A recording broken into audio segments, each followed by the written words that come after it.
Parte 1. Las reglas de este verano. ¿Y si simplemente dejamos de fingir?, dijo Claudia, sin mirarlo, con la voz apenas más alta que el aire entre ellos.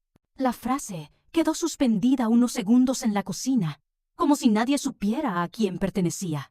Era la primera mañana sin Mario en casa. Se había ido a Bilbao por una semana de trabajo. Claudia preparaba café en silencio. En la terraza, Jaime, el hijo mayor de Mario, su hijastro, con quien nunca había tenido más que una relación cordial, buscaba señal en el móvil, mientras jugaba con la cuchara de su yogur. No se hablaban demasiado, nunca lo habían hecho. Hasta ayer. Ayer fue la primera vez que ella notó algo distinto. No fue por lo que dijo, sino por cómo la miró. Esa manera lenta, que no se desvía. Ese modo de ver sin pedir permiso. Claudia no era ingenua. Sabía reconocer cuando una mirada tenía intención. Pero lo que no entendía era por qué, después de casi 5 años casada con Mario, esa mirada no la incomodaba, sino que la inquietaba. ¿Fingir qué?, Jaime preguntó sin levantar la vista. Claudia soltó una risa breve y nerviosa, como si hubiese hablado más alto de lo que debía. Se distrajo llenando su taza hasta el borde, dejando que el café se derramara por el borde del plato. No contestó. Tampoco hacía falta. Ese verano lo estaban pasando en una casa alquilada frente al mar, en la costa de Asturias. Un lugar tranquilo, sin vecinos cerca, con playa privada y un aire que parecía borrar el ruido de todo lo que quedaba detrás. Venían allí para desconectar, pero este año algo era distinto. Quizás porque era la primera vez que Jaime decidía acompañarlos, con sus casi 20 años, y esa manera despreocupada de moverse como si el mundo aún no lo hubiera tocado del todo. Claudia se llevó la taza a los labios, y por primera vez sintió que no quería que esa semana se terminara tan rápido. Parte 2. La línea invisible.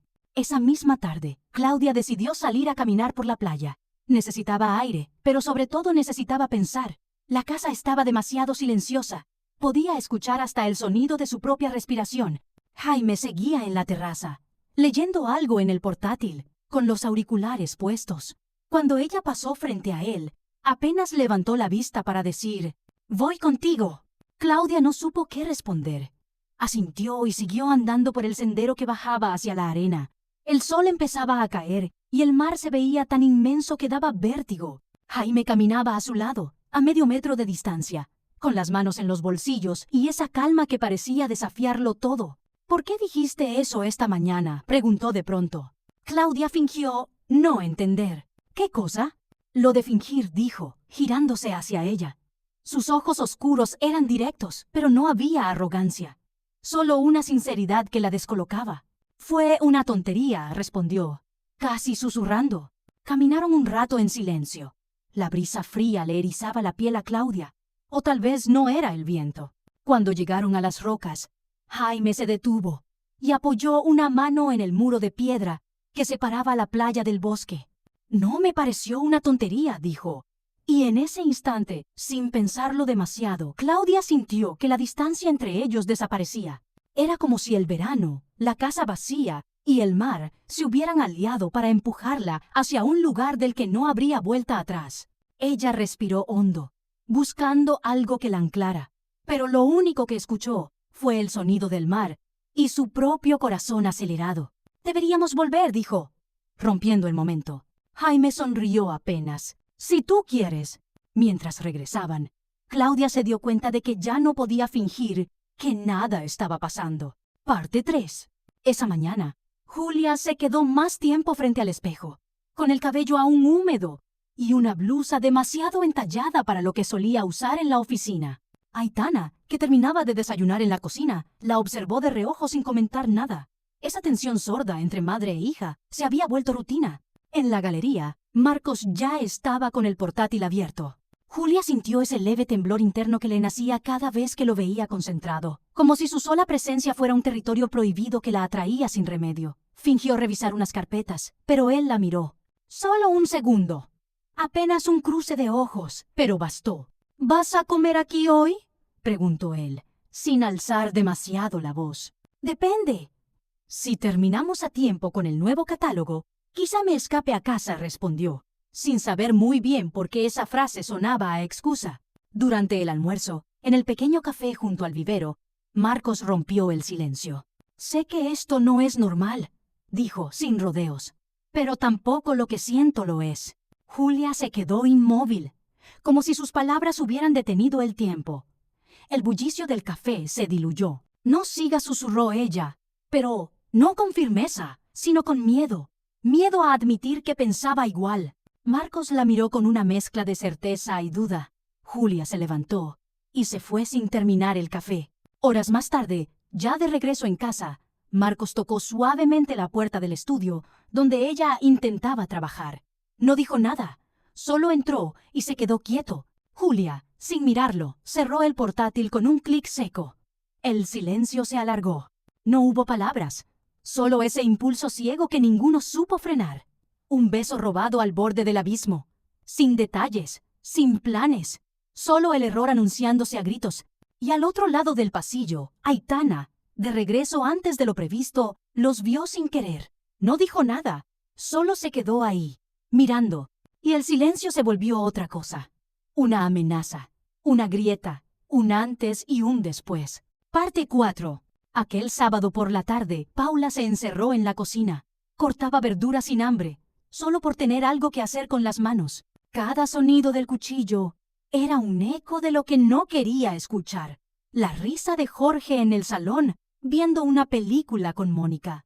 Desde la puerta entreabierta, veía sus perfiles iluminados por la pantalla, cómodos, casi sincronizados. Había algo en su lenguaje corporal que la perturbaba. La familiaridad, la fluidez de los gestos, como si ese silencio compartido fuera demasiado íntimo. ¿Te apuntas luego a cenar con nosotros?, le preguntó Mónica al pasar por la cocina, tomando un refresco del frigorífico. Paula forzó una sonrisa. «No creo. Estoy cansada». Mónica no insistió. Jorge tampoco. Y eso fue lo que más le dolió.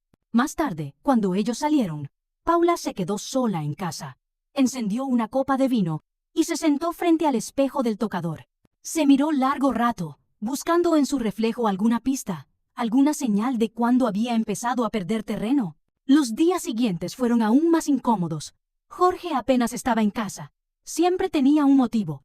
Que si una reunión, que si un cliente nuevo, que si el gimnasio. Mónica, en cambio, se mostraba más cariñosa con Paula, lo cual solo aumentaba su incomodidad. ¿Era culpa o simple condescendencia? Una noche, al llegar del trabajo, Paula encontró a Jorge en el balcón, hablando por teléfono. Su tono era bajo, íntimo. Se detuvo al verla. Guardó el móvil sin mirarla. «¿Con quién hablabas?», preguntó, con más serenidad de la que sentía. «Trabajo», respondió él, sin más, entrando al salón. Y fue ahí cuando lo entendió. Ya no era una sospecha, era una certeza muda. Pero lo peor no era el engaño. Lo peor era que él ya no la veía, como si se hubiera vuelto invisible en su propia casa. Parte 5. Los días que siguieron, Paula caminaba por su apartamento como una sombra. La rutina se había vuelto una jaula invisible. Cada paso resonaba con un vacío que no sabía cómo llenar. Intentaba mantener la compostura, pero sus pensamientos la atrapaban en un ciclo sin fin. ¿Cuándo perdió su lugar en aquella vida? ¿Y cómo había permitido que alguien tan cercano le diera la espalda? Una tarde, mientras ordenaba unos libros en la sala, encontró una nota doblada entre las páginas de una novela que Jorge solía leer. Era breve, escrita con letra apresurada. «No es lo que parece. Hablamos mañana». Su corazón se aceleró, una mezcla de esperanza y temor. Cuando llegó la noche, Jorge apareció en casa con una expresión cansada pero decidida. Se sentaron frente a frente en la pequeña mesa del comedor, el aire cargado de tensión. Sin rodeos, él empezó a hablar sobre errores, distancias y sobre una amistad que se había convertido en algo más, aunque aseguraba que no había sido planeado ni deseado. Paula escuchó en silencio, sintiendo cómo cada palabra desnudaba no solo su relación, sino también sus propias dudas y miedos. No había reproches, solo una tristeza profunda y un cansancio que dolía más que cualquier discusión. «No sé qué podemos hacer», murmuró Jorge mirando sus manos, «pero sé que algo ya cambió para siempre». Paula asintió sin hablar. Sabía que el futuro estaba lejos de ser claro. Y aunque nada estaba dicho, la grieta entre ellos se había hecho demasiado grande para ignorarla. Al apagar la luz, se preguntó si alguna vez podría recuperar lo que había perdido o si aquella noche marcaba el final de un camino sin regreso. Parte 6. Pasaron semanas. Paula y Jorge ya no hablaban como antes. Había un silencio denso, pesado, que parecía llenar cada rincón del apartamento. Una noche, mientras ella miraba por la ventana, vio a lo lejos las luces de la ciudad, brillando con indiferencia. Entonces recibió un mensaje inesperado de Jorge. «Necesito verte».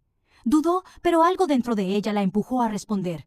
Se encontraron en un café pequeño, casi vacío. Él parecía distinto, menos seguro, como si hubiera perdido no solo el rumbo, sino también la voz.